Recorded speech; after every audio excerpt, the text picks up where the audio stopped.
기술이 발전할 때는 늘 지배층에 가까워요. 그런 사람들의 이익을 우선하는 방향으로 발달해왔고 다수는 희생을 치러야 됐다고 이야기를 해요.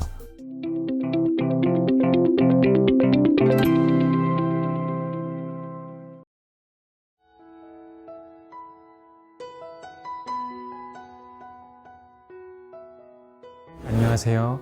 오늘 2024 지혜의 나무 자문위원님이신 지식 큐레이터 전병근 선생님 모시고 기술 시대의 일과 삶에 대해서 이야기 나눠보려고 합니다. 네, 선생님 반갑습니다. 네, 안녕하세요. 전병근입니다. 네, 기술 시대에서 일과 삶에 대해서 소주제를 선정해 주셨습니다. 주제를 정해주신 배경과 이유가 궁금합니다. 기술이라고 하면 우리는 도구나 수단으로 이해를 하고 있잖아요. 근데 어느 사이에 도구와 수단을 넘어서 어떻게 보면 우리의 모든 것을 아우르다시피 한 게 아닌가. 그래서 일과 삶이라고 하면 사실 우리의 전부라고 할 수 있는데 지금 우리의 일의 현장에서든지 내지는 삶 속에서든지 곳곳에 기술이 이미 깊숙이 들어와 있죠. 근데 어느 사이에 우리가 그 기술에 둔감해진 것 같아요.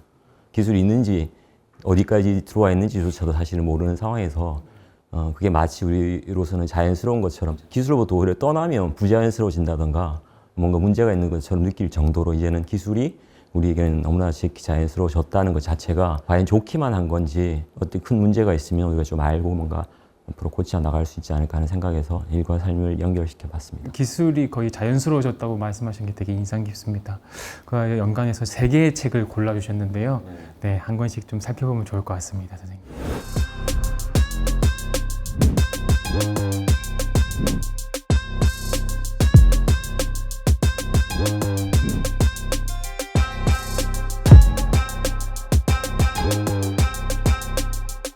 첫 번째 책은 제목이 인공지능이 할 수 있는 것, 할 수 없는 것입니다. 제목이 아주 쉽고 직관적인데요. 요즘 어디를 둘러보나 AI 이야기를 많이 하죠. 인공지능의 영어 약자인데요. 근데 대체로 보면 두 갈래로 나뉘는 것 같습니다. 인공지능이 우리 앞으로도 큰 문제를 해결해 줄 수 있을 거라는 기대, 희망, 어떤 낙관적인 생각이 강조되는 축이 하나 있다면 반면에 그 못지않게 두려움 같은 것도 있는 것 같아요. AI만 하더라도 우리 일자리 문제라든지 뭔가 우리로서는 감당하기 어려운 문제들도 안기는 것처럼 굉장히 벅찬, 따라가기에 급급한 것 같은 인상을 주잖아요. 그래서 양갈래로 나뉘는데 이 책은 어떻게 보면 과도한 희망이나 또 지나친 공포가 아니라 AI도 정확히 보면 우리가 함께 할 수 있는 기술이다. 하지만 독특한 기술이고 거기에 걸맞게 우리가 적절히 잘 이해를 하고 잘 활용하면 유용한 도구로도 동반자로도 활용할 수 있다는 관점에서 쓴 책이에요. 그 관점을 기술을 하는 과정에서 굉장히 폭넓은 시각에서 이 AI 문제를 보게 해줘요. 인공지능이라는 것이 이제 지능에서부터 시작해 보면 인간은 태어날 때부터 생물학적인 지능이 있죠. 뇌죠. 문제를 해결하는 능력이 지능이라고 했을 때 인간은 거기에 더해서 인공지능을 일찌감치 우리가 발달시켜 왔다고 봐요. 대표적인 게 뭐냐면 글자예요. 글자를 통해서 우리가 생각을 기록으로 남기고 시공간을 초월해서 우리가 문명을 이루어왔잖아요. 그렇게 본다면 이것도 사실은 인공지능이라는 거죠. 그럴듯하죠, 설명이. 그러니까 이미 우리는 인공지능을 활용해 왔다는 것이고 거기에서 보면 책 읽기도 사실은 하나의 인공지능이라고 볼 수 있어요. 사회적인 지능인 거죠. 근데 최근에 나타난 인공지능은 말 그대로 인공지능 중에서도 아주 특별한 인공지능이라는 거예요. 관련된 이제 전문가들이 머신러닝이라는 말을 쓰는데요. 기계 학습으로 우리 번역될 수 있는 건데 기존까지 기계는 아주 단순한 목적 하에 만들어져서 그 기능만 충실히 수행하면 됐어요. 근데 인공지능의 중요한 특징은 스스로 학습이 가능해졌다는 거거든요. 그러니까 학습 여하에 따라서는 이제는 도구와 수단의 범위가 적용 범위가 점점 넓혀진다는 거죠. 지금 그 속도가 워낙 빠르지다 보니까 그동안엔 우리가 필요한 부분 적절히 쓰면 됐는데 이제는 우리가 필요하다고 생각지 않았던 내지는 지금 그럴 정도는 아니라고 생각했던 것까지 이제는 대체하기 시작하니까 거기서 이제 공포가 나온다는 거죠. 문제는 이때 인공지능이라든지 그런 면에서 보자면은 하나의 신비한 어떤 실체가 아니라 사실은 그 이면에 이것을 개발하고 지금도 어떤 방향성을 가지고 개발을 주도하는 숨겨진 인간 집단이 있다는 거죠. 우리가 그걸 정확히 알 필요가 있어요.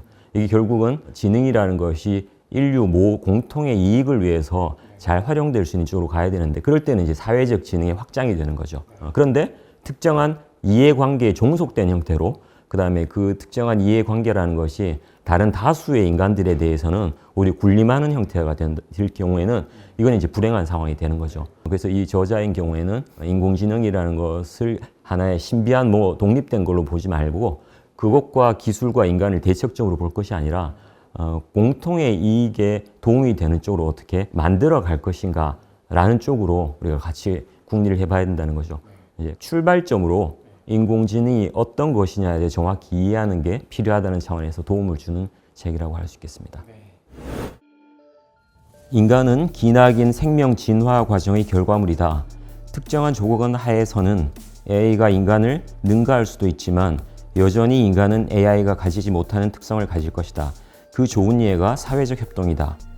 AI가 인간을 능가할 것인가에 집중하면 AI를 과대평가하거나 과소평가하기 쉽다. 올바른 질문은 우리가 AI와 함께 무엇을 할 수 있는가이다.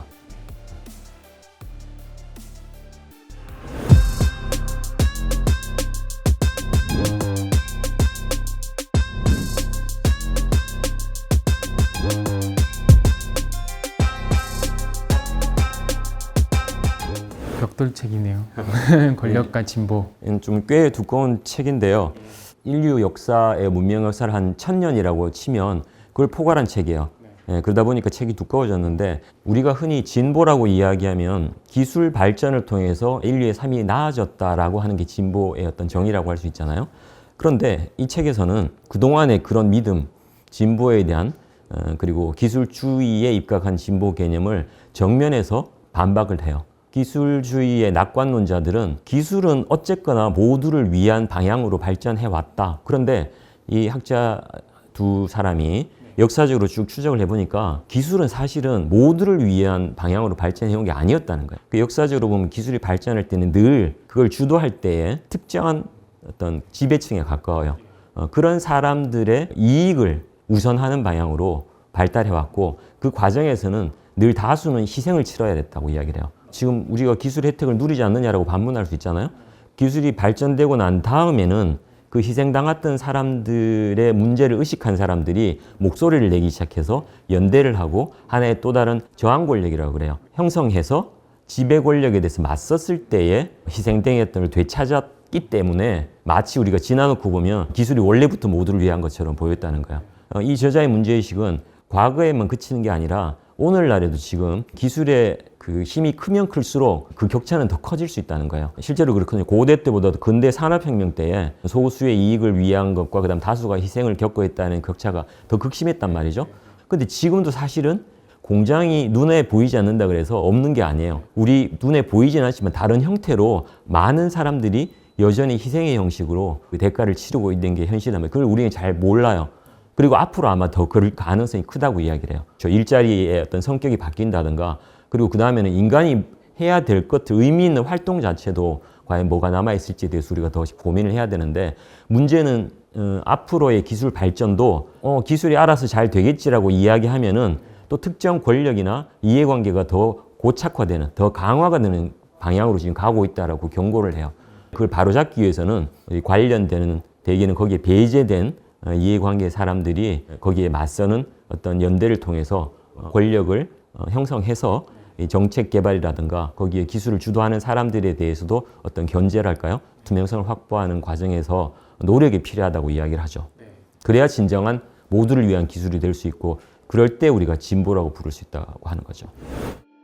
오늘날의 진보는 또다시 소수의 기업가와 투자자만 부유하게 하고 있으며 나머지 대부분의 사람들은 역량과 권한을 박탈당하고 이득은 거의 얻지 못하고 있다. 테크놀로지에 대해 더 포용적인 새 비전이 생겨날 수 있으려면 사회의 권력 기반이 달라져야 한다. 19세기에도 그랬듯이 통념에 맞설 수 있는 조직과 반론이 있어야 한다.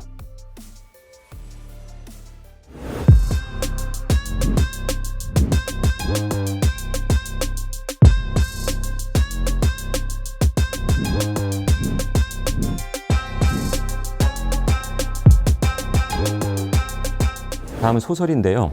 가지오 이시구로라고 해서 노벨상을 받은 일본계 영국 작가죠. 이 작가도 AI 문제를 다뤘는데 아주 독특해요. 근데 여기 주인공이 사실은 인공지능 로봇인데요. AI라고 부르지 않고 AF라고 불러요. 이때 AF는 Artificial Friend라고 해서 인공 친구가 되는 거죠. 우리는 지금 인공지능이라고 이야기하면 뭔가 지능이 아주 발달된 형태의, 대체로 보면 지금은 로봇이라기보다는 컴퓨터로 내장된 형태를 이야기하잖아요. 여기서는 청소년의 친구 로봇으로 나와요. 인공지능이 보면 학습을 통해서 필요한 것들을 습득한다고 말씀드렸잖아요. 그 원리를 여기도 채택을 하는데, 학습의 목적은 좋은 친구가 되는 게 목적이에요.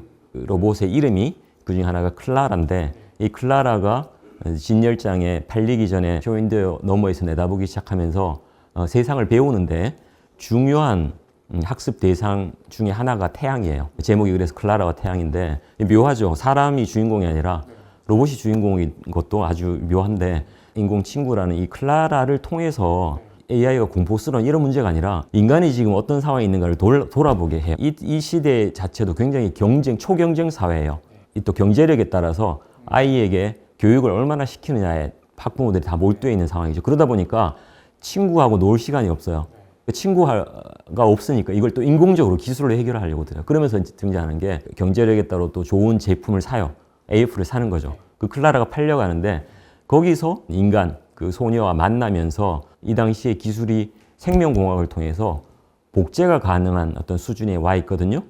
이 당시에 청소년들은 능력을 이렇게 증강시키기 위한 시술을 받는데, 그 시술을 받는 과정에서 부작용으로 불치병에 걸리기도 하고 심지어 사망하기까지 해요. 그 주인공도 그런 우려가 있어서 엄마가 이 아이가 만일에 잘못될 경우에 아이와 똑같은 대체물을 이 클라라는 AF로 이식하려고 하는, 오늘날 기술에서 많이 이야기되는 인간의 의식을 과연 업로드 할 수 있는가, 이런 문제 같은 것들이 쟁점으로 등장을 해요. 근데 여기서는 이제 나중에 가보면은 기술적으로 봤을 때는 인간이 얼마나 복제 가능한가, 특히 신체는 가능하다고 하더라도 이 의식은 어떻게 가능한가, 이런 문제가 등장을 하는데, 나중에 클라라가 자기가 학습을 통해서 깨우침처럼 전달을 해요. 제가 이 구절은 한번 인용해서 그대로 읽어 드리려고 합니다. 가팔디 씨는 조시안에 제가 계속 이어갈 수 없는 특별한 건 없다고 생각했어요. 어머니에게 계속 찾고 찾아봤지만 그런 것은 없더라고 말했어요. 하지만 저는 가팔디 씨가 잘못된 곳을 찾았다고 생각해요. 아주 특별한 무언가가 분명히 있지만 조시 안에 있는 것이 아니었어요. 조시를 사랑하는 사람들 안에 있었어요. 예전에 부다 로봇 같은 영화가 하나 있었는데요. 네. 여기 있었죠. 네. 옴니버스 형식으로 되어 있는 그 기억이 나네요. 예, 설정이 재밌어요. 왜냐하면 기계 학습을 통해서 실제로 인공지능이 점점점 똑똑해질 거란 말이에요. 그래서 우리가 아무리 그려봐야 인간보다는 뛰어나지 않을 거라고 이야기했던 것이 지금 점점 의심을 받고 있잖아요. 네. 특히 특정 분야에서는 이미 앞지른 게 많아요. 데이터가 축적이 되고 연산 속도가 빨라질 경우에 사람보다도 우리가 흔히 이야기하는 인문학적인 깨달음에 있어서도 기계가 뭔가 얻어낼 수도 있지 않을까. 그게 인간이 알고 있는 게 종합이라고 하더라도 여느 사람들이 봤을 때는 교훈이 될 수 있는 때가 올지도 몰라요. 사실은 철학자 로봇이 등장하는 거죠, 일종의. 철학하는 로봇. 예, 근데 반면에 인간은 철학을 안 하죠. 생각을 안 하죠. 그러니까 이게 역전관계가 사실은 우리가 조심해야 될 부분이겠죠. 올해 책으로 화씨 452를 선정해 주셨는데 네, 이건 이거 궁금합니다. 예, 아주 오래전 소설인데요. 출간된 게 미국에서 1953년이거든요.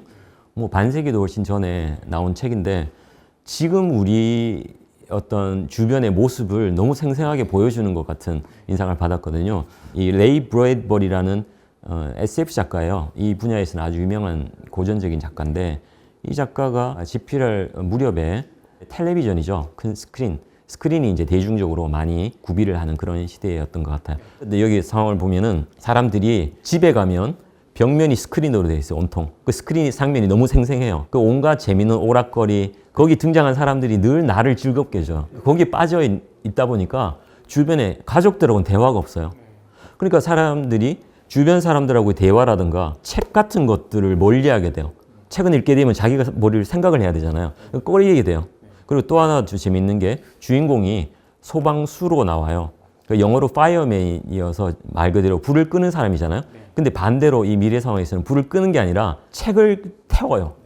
책 같은 거는 뭔가 위험한 것처럼 보여. 정신을 교란시키는 것처럼 보인다고 이미 그렇게 길들여져 있어요. 불 끄는 사람의 역할이 바뀌어가지고 책 집에 있으면 찾아서 태우는 역할을 나오는 거죠. 그런데 이 주인공 소방수가 어느 날 이웃집의 소녀, 10대 소녀를 만나서 이야기를 잠깐 하는데 이 소녀는 특별한 집이어서 가정에서 대화도 많이 했나 봐요.